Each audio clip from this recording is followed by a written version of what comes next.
beautiful city of Cape Town was the venue for the inaugural Cape Town 10s Rugby tournament, celebrated as the official welcome to the Southern Hemisphere rugby season.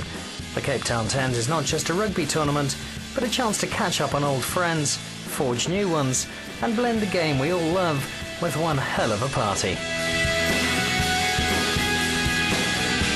Welcome to the 2009 Cape Town 10s Rugby Tournament.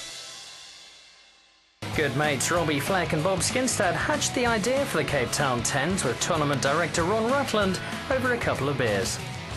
Basically, Flecky and I have travelled around the world and played in some of the tournaments like this, Dubai and Bangkok and that.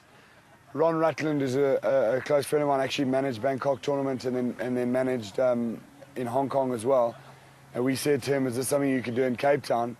He left his job there, came to Cape Town and basically started it for us. He's a tournament director. It's been amazing. We were sitting in the beer tent last night, myself and Flecky and Skinner just took a moment out and just looked all around us and we thought, you know, we could not have hoped for anything more from a sort of a party and a social atmosphere. So, I mean, from our immediate vision for the next sort of 2-year plan is to make it a lot more international, get some overseas sides. Those teams have now got a year to plan and you know put us in part of their programs, their training programs, their budgets.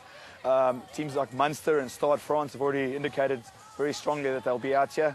So that from that point of view, and also get some higher profile South African teams for the Premier Division, and then the beer division, which is the real, and the veterans, which is the real heart and soul of the tournament. Those divisions, I mean, the demand we had to cut off the teams a long time ago. So in conjunction with Hammies, we'll hopefully get another field in next year and basically build from this platform that we've got here. Really, this tournament just can grow and we can go anywhere we want with it, you know. I mean, that's the thing. It's our baby. We can do what we can grow this thing to whichever we want. The social side has been outstanding. We've really enjoyed the fact that you catch up with old mates and have a couple of beers with guys that, you know, you played against and you haven't had a chance to catch up with and see them. We had a nice sort of healthy rivalry, all the teams, the guys, quality rugby, but then they sort of got together for a beer afterwards. So the accent on the social stuff has been highlighted by the band and the beer tent, which Castle put on for us. The light years came out from the UK. I mean, they were absolutely unbelievable last night. The guys are going off. We're going to warm up in front of the crowd, okay? Settle. We're going to warm up. Let me start warming up. We're warming up in front of the crowd. We're going to woo the crowd in. We're going to grow the brand into special people. And this is a special brand. Okay? What is it? All on board? Yeah. Good. I'm warm already. Keep our tops on though for the warm up. Yeah, can we keep our tops on there? I think it's for the brand. For the brand, that's the best thing. The legends posed for photographs before warming up in front of the 5,000 strong crowd.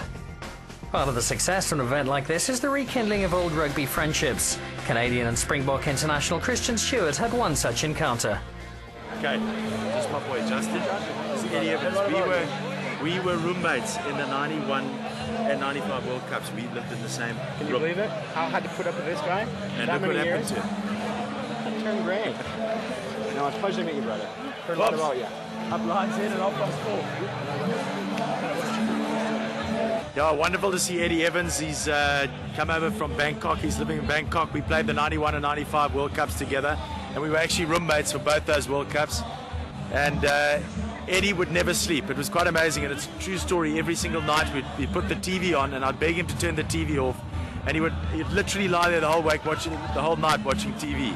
So an extraordinary guy, and I haven't seen him since 1995. So very special to see an old mate like that.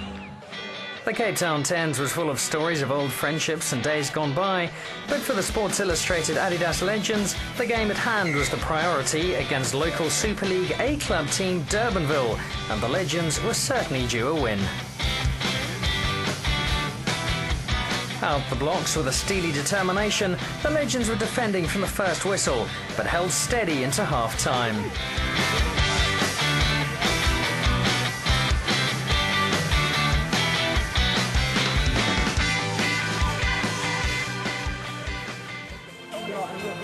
We stay there and score 2-3 more tries. Yeah. Let's score the tries there in front of the car. Come on. Let's sure make them work hard. We like to defend there a lot of the time. Really hang it. Let's make sure they work hard. Hold the ball. Let's get it wide. Lift it on. Let's go wide again. Play a little bit of seven. As long as we've got the ball, they're defending. Now we blow in. Let's hold on to the ball. They're just looking for the hit. I'm not worried about it. We'll kill it. They're just looking for the hit, Wish. Yeah. Okay, you happy with that? Yeah. Boys, Lift it up there. boys, there's a win now. We just take it. Yeah. Let's go. Got it. Last 10 minutes. After a positive team talk at half-time, the Legends drew from their vast experience to push ahead of a spirited but ultimately outclassed Durbanville side. As with all the rugby at the Cape Town Tens, the game was played in the right spirit, and for the Legends this time with the right result. Better. We had 2 days basically today. Ron Rutland stuffed up the tournament, made us play at 9 and 10, but feeling a lot better at 6. This is the hard part now. Yeah, this is where it all starts. This is where it all starts, yeah. Now the drinking time starts, so it's all the momentum. We could lose today, Matty. Yeah. We're back to square one tomorrow. Meanwhile, the Vikings were desperate for something to celebrate. And let's not be shy to pick and go and keep it quite tight. Remember, they're a side that likes to kick, so we need to sweep a bit. And let's get the ball in front of Graham, far in front of Graham, and let him chase it. The Galetti Fourths, the Vikings' opponents in their final game of the opening day, were not going to roll over and be pushed hard early. The renewed motivation in the side, buoyed by the presence of Viking mentor John LaRue, saw the rugby gods shine upon the Vikings as they plundered some scrappy possession and scored in the corner early on. A Viking win was within sniffing distance, but were the Galetti Fourths about to upset the apple cart? A runaway try by a tight forward seemed to indicate that the Vikings were a spent force. And that wasn't the end of it for the Vikings, as their opposition managed yet another try before half-time to leave the Nordic side reeling going into the break. We can take these out, Mate. Well, even we can take them about 3-4 tries. Let's go and put 7 tries on them this time. Super cut and refresh losses, guys.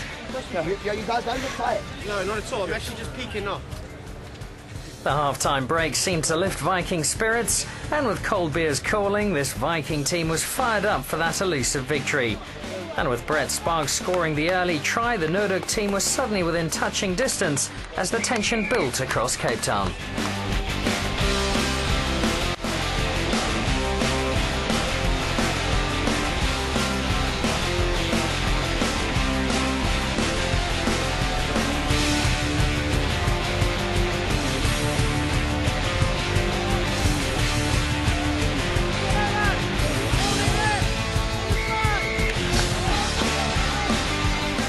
Capitalising on a penalty, Viking pivot Andy Skinstad danced to the line to secure the Vikings' first victory of the tournament and finally give the side something to celebrate.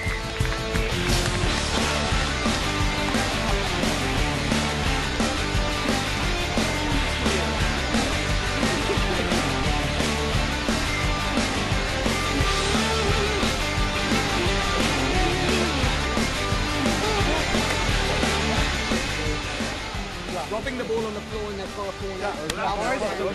Oregon there. I said, "Bugger, go straight to the middle." Well done, a lot of guts and commitment, great tackling. We said we'd do our talking after the game. So the question is, did we lose? No! Did we win? No! Well, what did we do? We won! Well done, boys. Good work, boys. Stephen, is that us for today? The Vikings have just had their first win. It's a momentous day for us here at the inaugural Cape Town Tens Festival. We are delighted. Things have changed.